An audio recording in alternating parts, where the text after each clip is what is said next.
Тағы да бір шайдың әңгімесі, армысыздар. Құрметті қазақ елі, ағайын, бауыр, дос.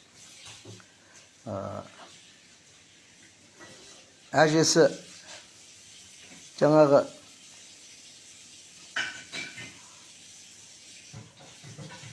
шешесі, әкесі барлығы отырды, кешірімге адамдар келіп атқан ғой, кешірімге.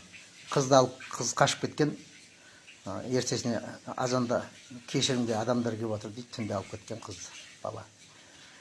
Кешірімге келіп отқан кісілер, білесіздер ғой, кешірімге барған кезде, ой, золотой қыламыз ғой баланы. Ана бала бар ғой, өзін өзі танымай қалады ғой, ана рекламаны, жарнаманы көргенде бар ғой, өзі де бір түрлі болып қалады, ұялып қалады сәл. Аямай мақтап атқан ғой. Біздің бала деген білімге құмар жаны.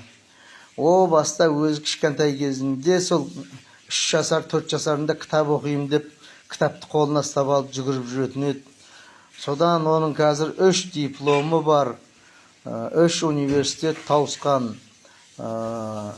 ішпей, шекпей, қыдырмай, бір керемет бір бала болды сол бала. Сол бала сіздердің қыздарыңызды түнде үйге алып кетті. Ағайын туысқан жиналып беташар жасайын деп жатырмыз.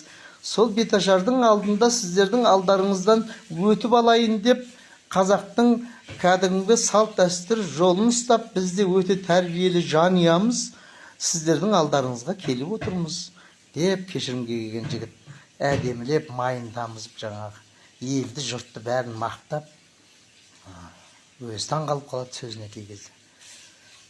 Отырып жаңа көндіруге жақындап қалған ғой, қыздың шешесі де қасын керіп әкесіне, қыздың әкесіне бүйтіп қарап қойса, қыздың әкесі де әйел еркек қараған кезде еркек білесіздер ғой, қай қарайтын.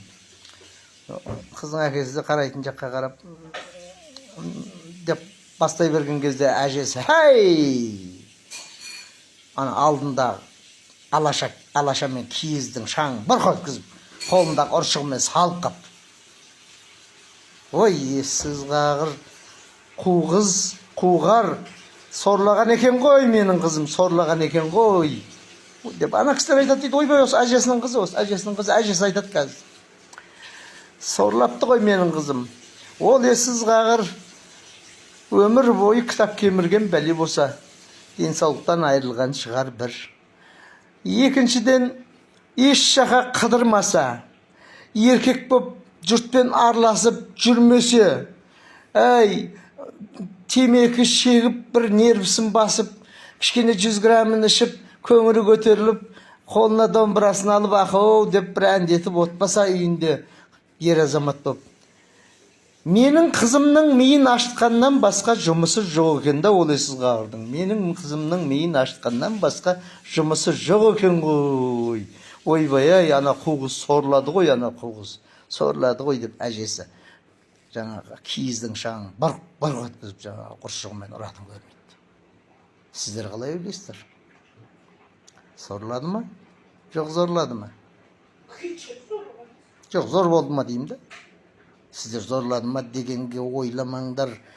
Зорлап кеткен шығар деп біреулерді зор болды ма деген бұл сөз кезегі сөзімнің сүбесіне сүру берді.